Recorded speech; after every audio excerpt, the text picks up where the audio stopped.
What's up guys, my name's Brian, the owner of Engine Customs and Performance. Today I'm going to show you how to install the Volant Performance air intake system on a 5th generation Ram 1500. Let's get started.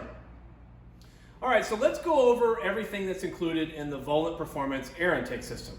You've got the air duct, the bracket for the filter, clamps, the lid to the airbox assembly, you've got the power core filter, the hump hose, and the 4-inch to 3.5-inch reducer, hardware kit, and 3 pieces of vinyl. You have red, blue, and white that goes behind the Volant Performance sign so you can make it whatever color you want.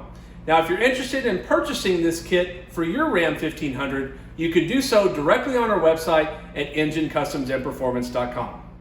So let's go over the tools you're going to need to get the job done. Check it out.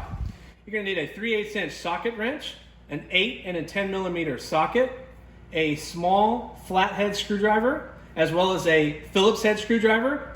And if you want to make things a little bit easier, a small impact with a Phillips head socket can work as well. All right, we need to start with removing the factory air intake system. So you've got the air temperature sensor here. We need to disconnect that. Let's press in on the tab, pull out. Then you've got the crankcase vent hose. There's a gray tab. Just got to move it towards the center and disconnect there. All right, next we need to loosen the clamp that connects the air duct to the throttle body, and it takes an 8 millimeter socket to loosen.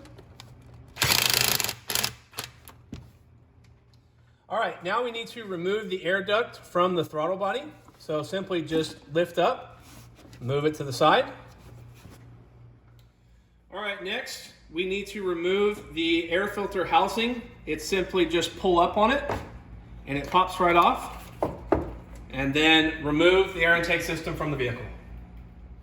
All right, back here on the workbench, we need to remove the air temperature sensor from the factory air duct. Now you're going to see here you have a tab. So this tab you need to pry up on. So I use a very small flathead.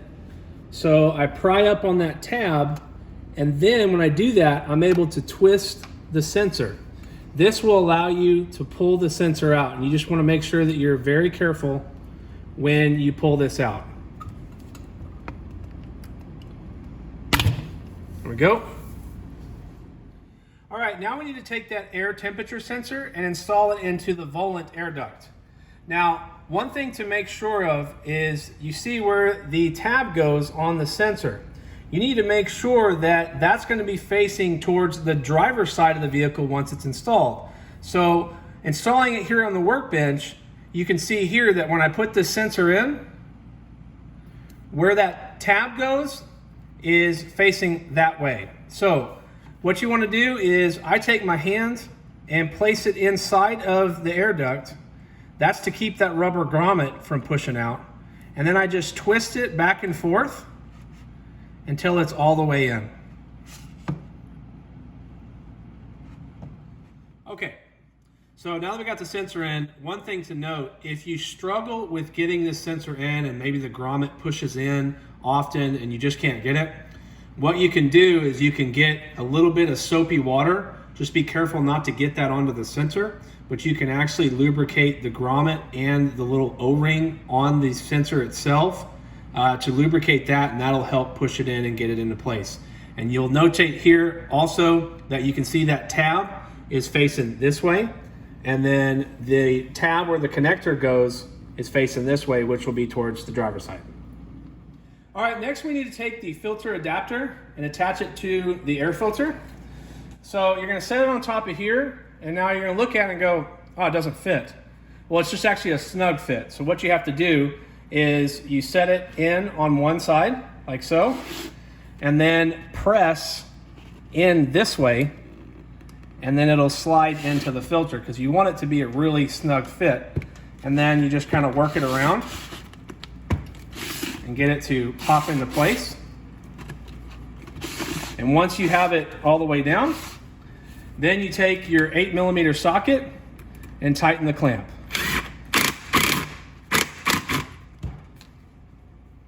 All right, now we're going to take the air filter and we need to put it into the air filter housing or air filter box.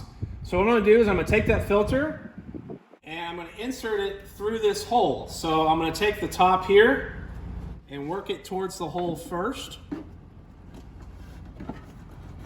And then that way you're going to be able to get it in like so, and then slide it into place. Okay, next step is you want to take that filter and press it in, and then you want to twist it until you find the 2 threaded holes. And then you want to take your supplied bolt with locking washer and washer, and then simply get it started just with your fingers. Just get it to where it's finger tight.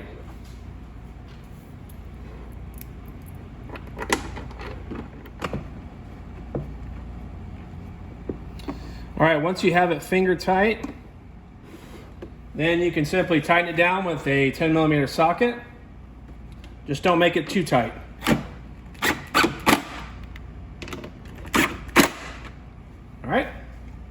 All right, now we're going to take the air filter box and we're going to set it in place. And you're going to see you have those tabs that you just press down on. Just get it lined up and it'll pop right into place.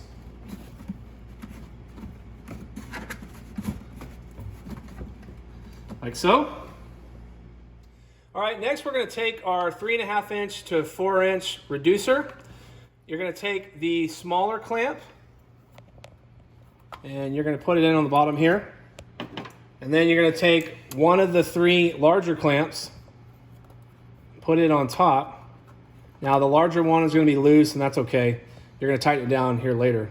And then you're going to take that reducer, slide it onto the throttle body, and you don't want to tighten it yet. The reason for that is that way if you need to make any sort of adjustments when you put the air duct in, you can twist this, because as you can see, the hose itself kind of curves. So this will give you some flexibility when you put the air duct on.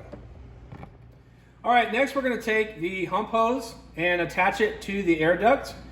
We're going to take that second of the 3 larger hose clamps, put it onto the hump hose first, and then take your air duct, slide it on here. And then what you're going to do is you're going to take your 8mm socket to tighten it down.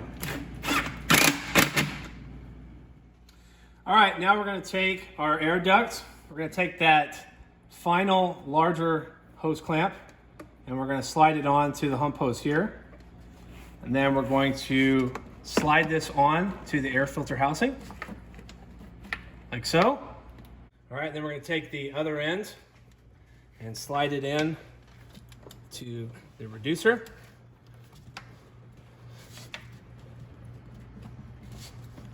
You might have to work it back and forth a little bit. Make sure it's all the way in.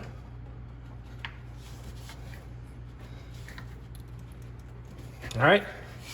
Now once you have it in, then you can take that clamp that was loose. You can work it into place exactly where you want it. And then you want to tighten it down with an 8mm socket.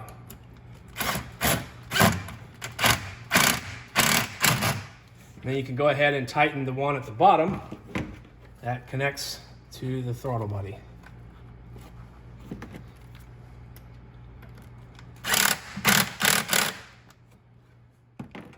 All right, now we're going to tighten down this last clamp. Same thing, 8mm socket. All right, now we're going to go ahead and reconnect the air temperature sensor. This clicks into place. And then we're going to take that crankcase vent hose and connect it. Make sure it clicks into place.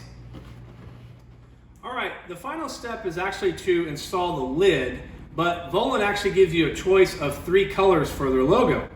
They include a red, blue, and a white vinyl decal, which gets applied across the logo, so it gives you whatever color that you want. Now with our vehicle, our main color scheme is silver, black, and red, so we're going to go with the red one. All right, go ahead and put the lid into place. And then you're going to take your 4 screws. Just start them with your hands first.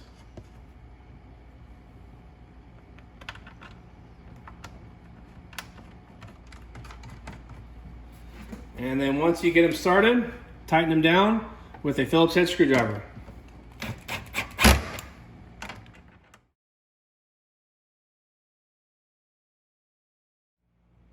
So this concludes the video on how to install the Volant Performance air intake system on a 5th generation Ram 1500.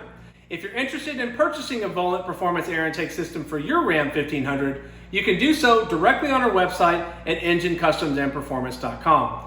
And if you'd like to support the channel, we've got t-shirts, hats, and hoodies available to purchase on the website.